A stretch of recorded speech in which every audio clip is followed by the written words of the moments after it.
So warm-ups. Again, warm-ups lead into notes today, so you could just call this notes and you'd be okay.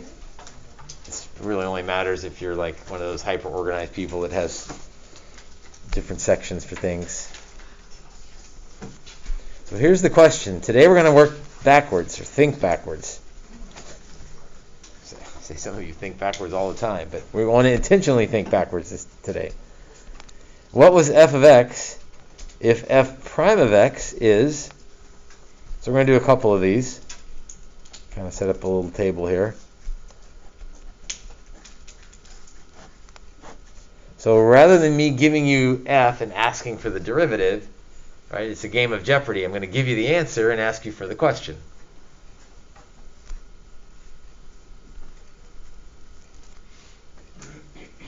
So we'll kind of think through this first one together. So if the answer, and by the way, there's rules for this section, but the rules come from people who've just thought about it and figured it out. So this is one of those sections where some of you are going to like memorize a rule, and we'll talk about the rules. Others of you are going to do what we're going to do right now and just kind of figure it out. Having said all that, does anybody know what the original function was if the derivative is 3x squared? X cubed. Look at you guys. Yeah, we're done. Pack up. See you tomorrow.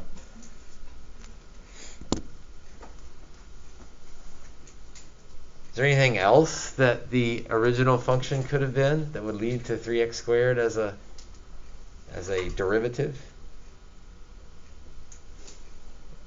The answer is yes. There is something else that could be on there. In the radical form or no? No. No, I mean you're on the right track because we will hit that, and we'll have to worry about that. Is the radical versus exponent form will definitely be an issue, because just like most of us don't take derivatives of radicals, we change them to exponents. We'll do the same thing today when we're going backwards. So it's a bit of a trick. If there was a I don't know, if there was plus 2 on the end of that, would that have changed the derivative? No, because the derivative of a constant is 0. So every answer today is going to have, which means the answer could have been x squared minus 7, or excuse me, x cubed minus 7, or x cubed plus 47 pi, or whatever other crazy, as long as it's a constant, whatever other crazy constant you want to put on the end of that. And so to get around having to write out every possible answer, which would literally take forever, all of our answers today are going to have a plus c on the end of them. And that's just kind of the reminder that, hey, when we go backwards, we don't necessarily know exactly what the answer was, because there could have been a constant that got wiped out, and we don't know what that constant was. So plus c is kind of a big deal today. It'll be a big deal the rest of the year. People will forget the plus c and then be frustrated with themselves when they lose 1 point. You know, you did the hard stuff and you forgot the plus c.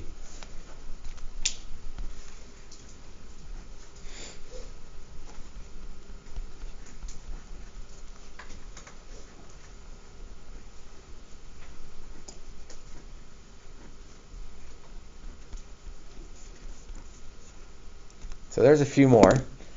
So give those a try and then we'll go over them. Again, you know the derivative rules, so do you know them well enough to work backwards? If you're at home, press pause and give them a try, and we'll come back and go over them.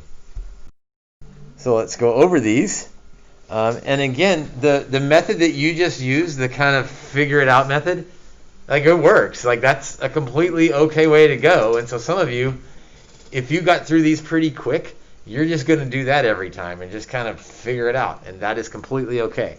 After we do these, I'm going to lay out some kind of ground rules, but they're just sort of codifying what you already did. So let's see. If we go backwards from 5, that would be 5x, and then don't forget the plus c. Then we get to a little bit harder one, but it was fun listening to you guys talk. Like, x to the 4th had to come from x to the 5th, right? I know the power rule well enough to handle that. But then, so if I was going this way, if I was taking a derivative, I'd multiply by 5. And I want 3 left. So eventually most of you figured out that I needed a 5 in the bottom so that when I multiplied by 5 it'd go away, and I want that 3 to still be there. Let's see, the next one, the minus sign is still there. We'll increase the power. But now we got to think the other way. If we were going to multiply by that 3, well, we want the 3 to go away because there's no 3 in my answer. So I'd put it over 3, and I think I'd put a 5 in front. And then if I increase the power of x, that gets me to x squared. But now I'm thinking if I take a derivative, a 2 is going to show up, and I don't want a 2 to show up. So I'll divide by 2. And then don't forget the plus c. And then you guys had the right discussion about sine and cosine. The same thing that got you the first time we went through sine and cosine was the plus or minus thing, and that's still going to get people here. It's in reverse, so it's like an extra layer of difficulty. But listening to you guys, you were saying it right. You're like, well, the derivative of sine is cosine. So if I go backwards, then it's still just sine, and that 4 is kind of just along for the ride. And then plus c at the end of it. Okay? Macy. So would plus c go on every single answer like for these problems? Yes. Okay. Good question. Is plus c going to go on every single answer? Yep, it is. Nick? So if we don't have it like on part C, if we don't have it like 3x to the 5th over 5, would it be wrong? Like if we had 3 over 5 x to the 5th? No, that'd be the same thing. That's completely okay. Okay. Yep. If that's probably a better way. The question was 3x to the 5th over 5 versus 3/5 x to the 5. It's the same thing. Either way you want to do it. Or 0.6, but don't do 0.6. The official name for what you just did is finding antiderivatives. And this is section 4.1 in the book, if you were ever willing to go back and do some more reading on it. Again, anti not meaning against derivatives, although you might be antiderivative in that format. We are finding antiderivatives, so we're just going backwards. Thinking backwards. Again, if you know the derivative rules well, it's not too hard to go backwards. But it's still harder to back up. Right? It's like driving a car. When you learn to drive a car, okay, it's hard initially, and then you get the hang of it. But it's still difficult to go backwards. Like, you still got to be real careful, even now, like reversing out of your driveway. If you got a curved driveway especially, take it slow, because you got to be careful. Same thing here. All the rules apply. It's just a little trickier going backwards.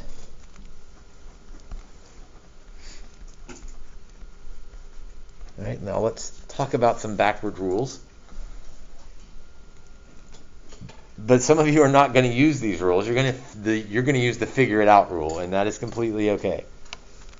But for polynomials, it's the power rule in reverse.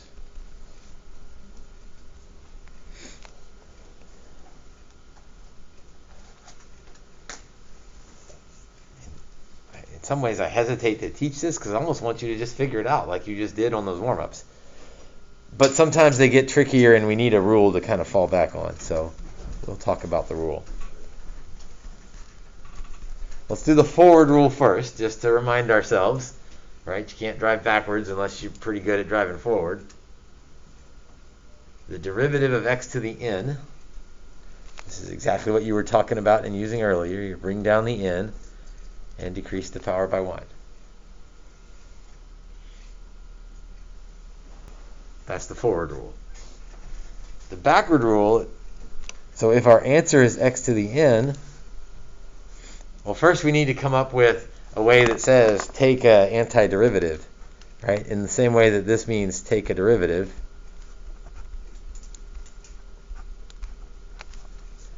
We need a symbol that means take an antiderivative.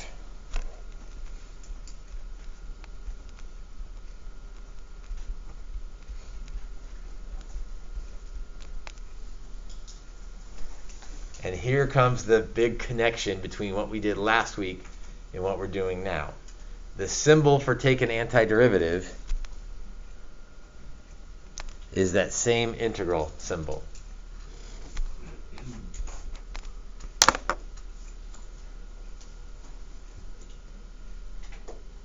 So this is a huge deal moving forward. We're not really going to take an advantage of it yet, because we're just going to worry about taking antiderivatives.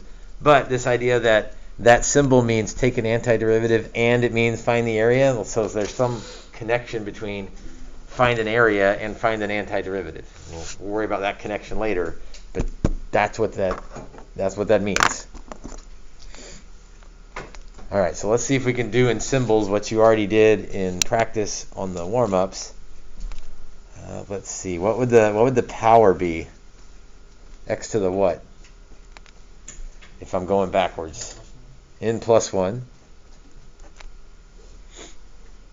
And then how do I account for that n plus 1? Because I don't, if I take a derivative, there's not an n plus 1 there.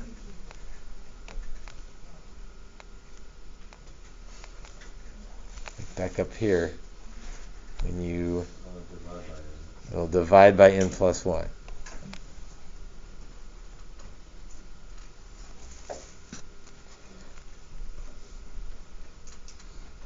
So if we need to write it out, increase the power by 1 and divide by the new power. Again, that's the rule, but do you need the rule if you understand what you're doing? Maybe, maybe not. Sometimes it's helpful to know the rule, especially when you've got weird exponents and radicals and that sort of thing going on. All right, so let's take an antiderivative. Whoops. Minus 1 for me. What's not right about this statement? Plus c. I wish I could say I did that on purpose, but I did not. People forget the plus c, mostly because it's hard. The backup problems are hard, so it takes brain power to figure it out. You get to the end, you're like, oh, got that one, and you forgot the plus c, like I did. All right, so let's take an antiderivative of x plus 1 over the square root of x. Obviously, this is a little bit more difficult than the ones we did a few minutes ago as a warm-up. Probably the first thing I would do, what Macy was alluding to earlier, was we don't really handle square roots when we take derivatives or when we go backwards. Like that's, you just can't really do that. Let's change that to x to the 1/2.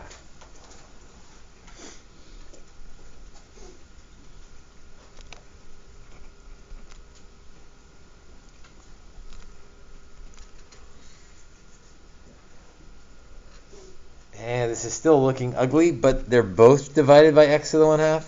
So let's split it up. I'll show maybe even an extra step here. This is the same thing as x over x to the 1/2 plus 1 over x to the 1/2.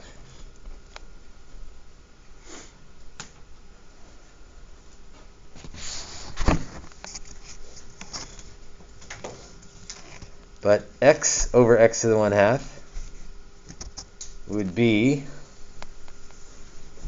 let's see, that would be 1 minus 1/2 is 1/2. So that would be x to the 1/2.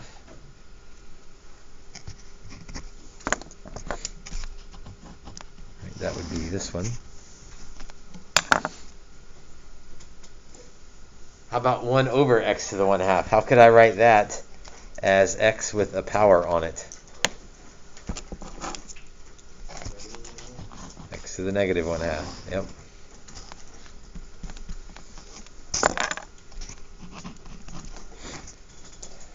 So now we've turned this into a problem we can handle. It's x to a power and another x to a power. Fractions though, so be careful. So x to the, increase the power by 1. So 1/2 plus 1 is 3/2.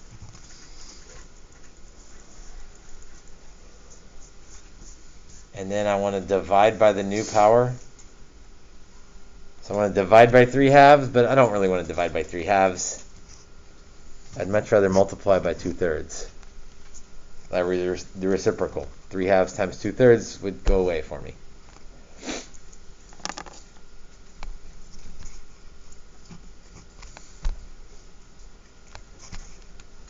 Same thing on this one. If I increase the power by 1, negative 1/2 plus 1 gets me to 1/2. And now what number do I need out front so that 1/2 times the number gets me back to 1? 2. And I'm not done with the problem because plus c.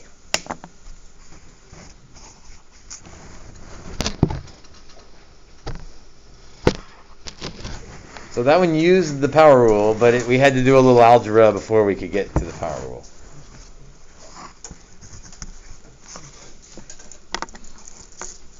Speaking of algebra before the power rule,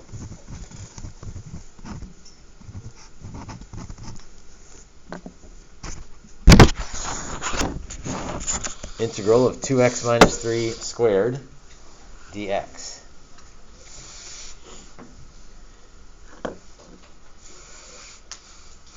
If we try to do this one now, like earlier on some of you were asking about what about the power rule? How do we account for that? Because if we try to do this now, we increase the power to 3, divide by 3, but somehow we have to account for there's a power rule thing going on in here with that 2.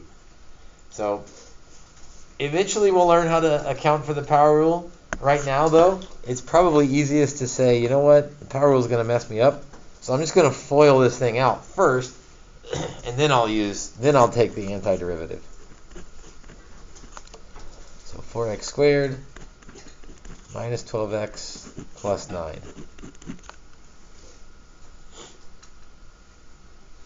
Because now I don't have a power rule situation. I've just got 3 terms to deal with. That's probably an easier way to go. Even if we knew how to deal with the power rule, it's probably an easier way to go. So let's see. Increase the power by 1. Divide by that new power to make it go away. And the 4 is still hanging out right there. Minus, increase the power by 1, divide by the new power, make it go away, and the 12 is still there. That could reduce, but hey, safe stop, I don't have to reduce it, I could just leave it like that and be fine. And then, the constant sometimes throws people off. We kind of breezed through that. That was example B up in the warm-ups. Because people are like, how do I increase the power by 1? Because there's not a power there. Well, I mean, even now there's kind of a power there, right? That's sort of x to the 0. I mean, nobody writes it like that. But I can increase the power by 1. And plus c.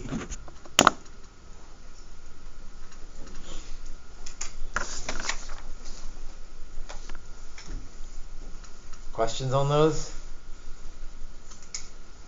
Yes. I don't really understand how in the first example you got from x over x to the 1/2 to just x to the 1/2 power. Okay, good question. How do we get from here to here? So let me do a little side problem here. How would you simplify y squared over y to the 7th? You take the difference? Yeah, take the difference. 7 minus 2 is 5. So that was an easy one because it was integers, but it's the same process here.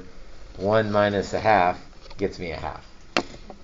But it's a good question, and one that students mess up a little bit because they're used to this. That's easy.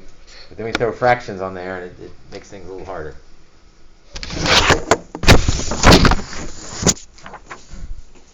All right, Roman numeral 2 and final.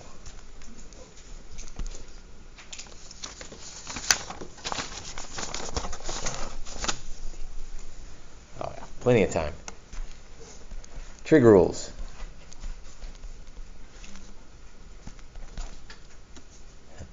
Not like trig rules, it's awesome, although maybe that's how you feel, probably not. But the rules for trig. These are all backwards they're all the same rules that you know. So I'm going to write them down.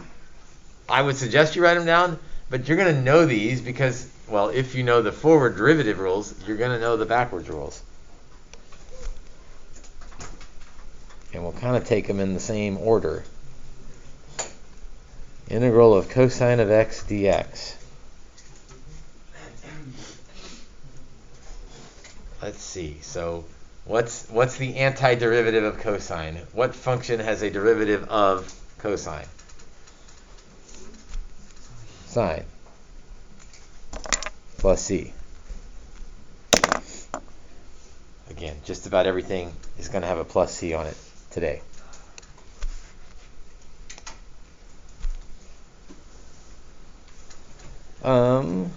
Let's do, just trying to see how I want to organize these.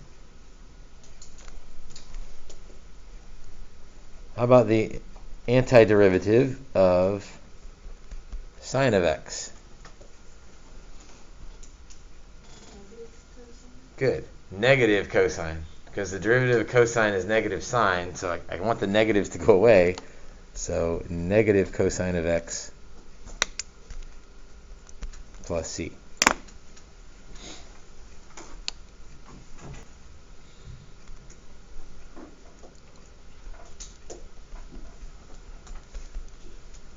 Integral of secant squared. Do you remember whose derivative was secant squared? Tangent.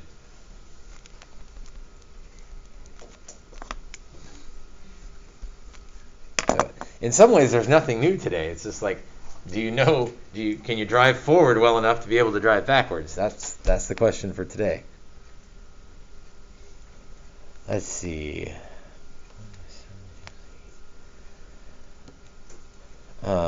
Integral of, let's see, I'm out of order for my notes, so let's see. Let's go with cosecant x cotangent x dx.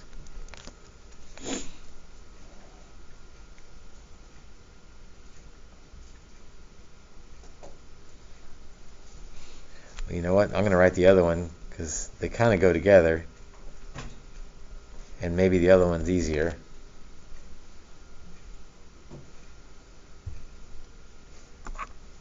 So antiderivative of secant tangent. Who was that? Let's do that one first. I think that one's easier. Who has a derivative of secant tangent?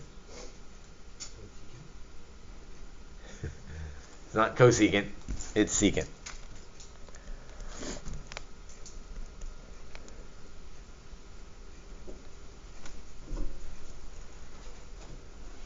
So seeing that one, does that jog your memory on the previous one, the integral of cosecant cotangent?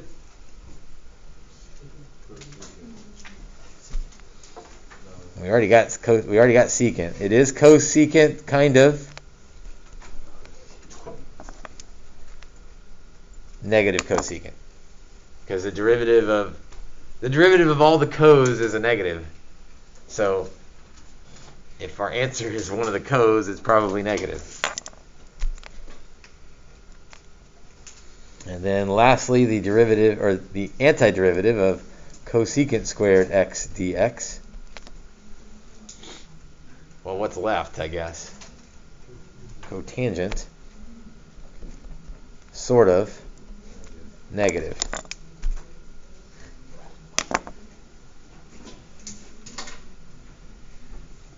But in some ways, that's not new information, right? That's old information written in a new way. You know how to drive. Can you drive backwards?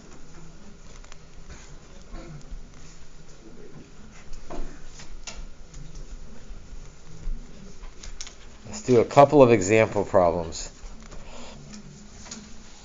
Especially, well, this one's just practice. I know you can get that one. So you try that one. The next two are a little bit different. So try that one.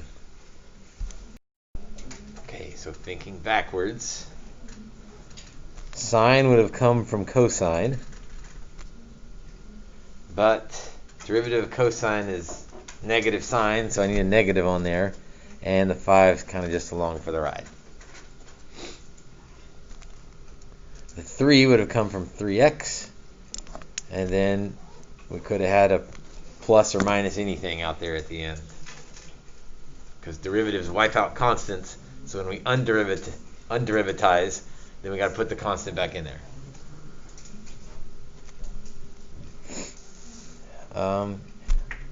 You know what? I said there'd only be 2, but I want to make this a third Roman numeral. I'm not really adding to the notes, I'm just adding a title here.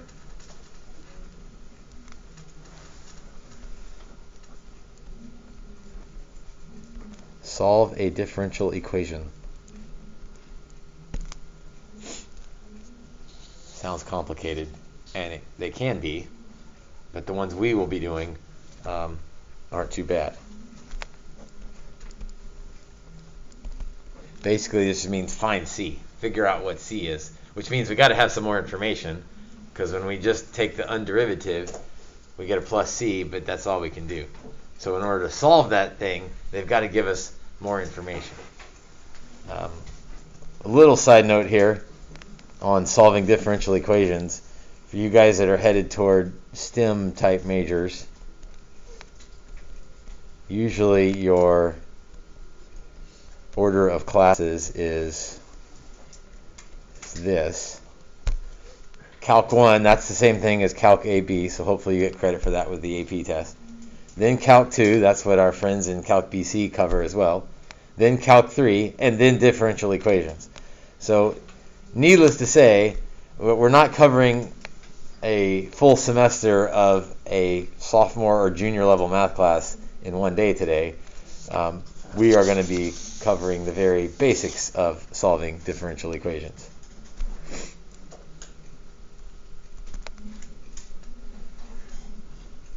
So the instructions will say something like this: solve the differential equation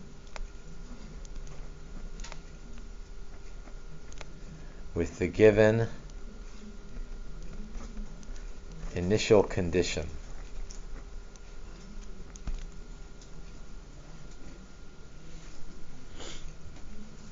Solve a differential equation with an initial condition. And that initial condition is what will help figure out what C is. So let's say f prime of x equals 1 over x squared, and f of 1 equals 0.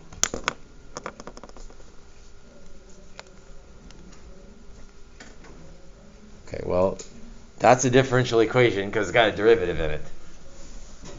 This other piece of information is our initial condition. So we'll use that. Maybe the name is misleading right now because it's not something we use initially, it's something we use at the end. Why it's called an initial condition we'll explain later.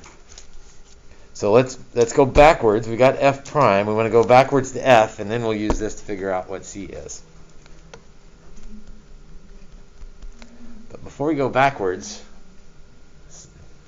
maybe you could go backwards from there, but most people would rewrite that as x to the negative 2.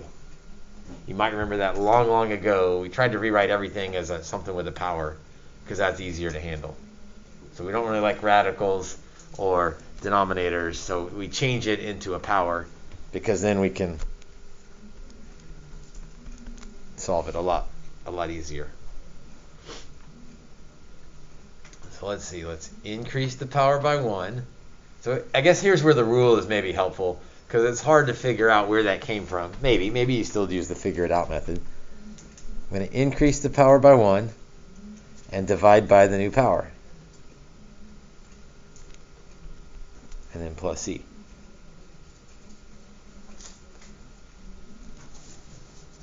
And maybe that looks a little bit weird with the negative 1 there, so maybe I would write that as negative 1 over x plus C. Right, because the negative exponent flipped it over. It just looks a little bit nicer like that.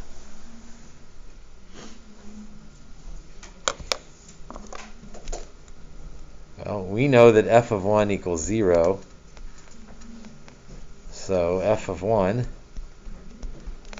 is, we'll use our function now because we know what the function is, negative 1 over 1 plus C, but that equals 0.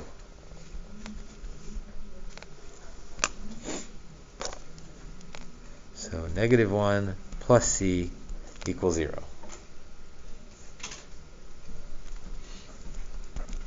So c equals 1. So our answer, our final answer, f of x is negative 1 over x plus 1.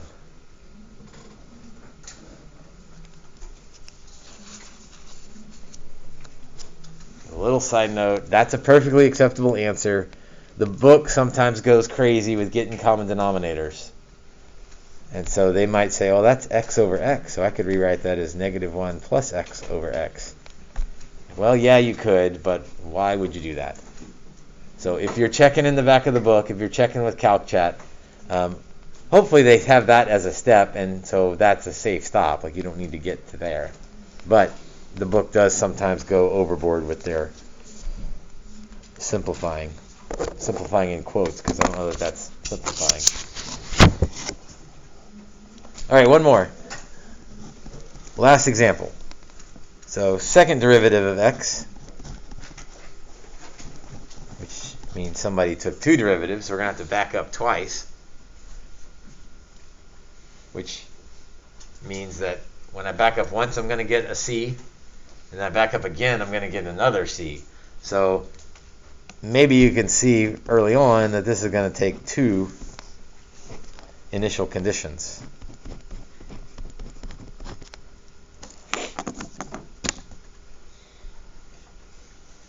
Two helping pieces of information to figure out what C is, or what the C's are, because there's going to be more than one. So let's back up one spot. So if we back up from cosine, if we underderivative cosine, if we antiderivative cosine, what would that be?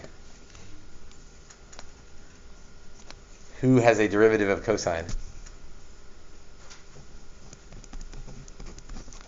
Just being quiet today, but that would be sine plus c. Don't forget the plus c.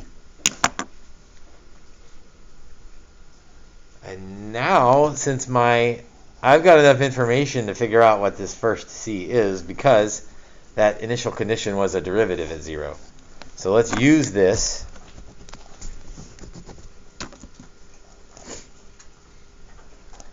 So f prime of 0 means sine of 0 plus c, and that's supposed to equal 1.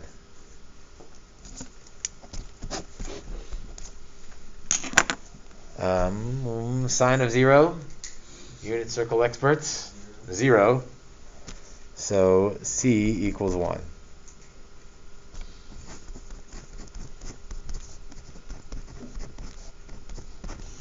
So our derivative, our first derivative, sort of our halfway point, we're not there yet, but we underivatized once, and we get sine of x plus 1. Now we need to underivatize one more time to get back to the original function. So if we underivatize sine, if we antiderivative sine, we go backwards from sine, is something related to cosine, but it needs to be negative, because the derivative of cosine is negative sine, so I'll put a negative on there to fix the negatives. What about the underderivative of 1? X, and then plus c. And now we can use this second piece of information. So f of 0, so negative cosine of 0 plus 0 plus c equals 4.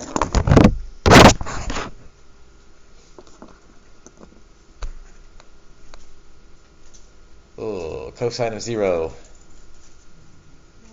1. Cosine of 0 is 1. So negative 1 plus 0 plus c equals 4. So c equals 5. And we're not quite done yet, because we just need to rewrite our final answer. F of x equals negative cosine of x plus 5.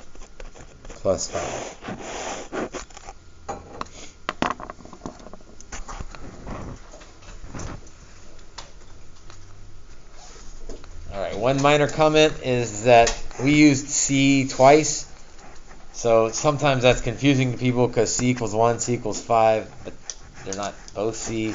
If that bothers you, you can switch it up and say, well, this is my second C. I'm going to call that C2. So if you need to call them different things because things are getting confusing, then call them different things. It's fine to help you keep it straight. But since you solve for one and then go back and introduce another one, you can do that either way. All right, the assignment is from the book, page 251, 11 through 39, every other odd. And for CalcChat purposes, this is section 4.1. So if you want to check your answers, you've got to know that. All right, I'm going to pass out the review as well. So you're going to kind of be overloaded with handouts today, but it's tomorrow's assignment. So I'm going to give you, and in a minute I'll post, or it may already be posted by the time you watch this, the outline and the review.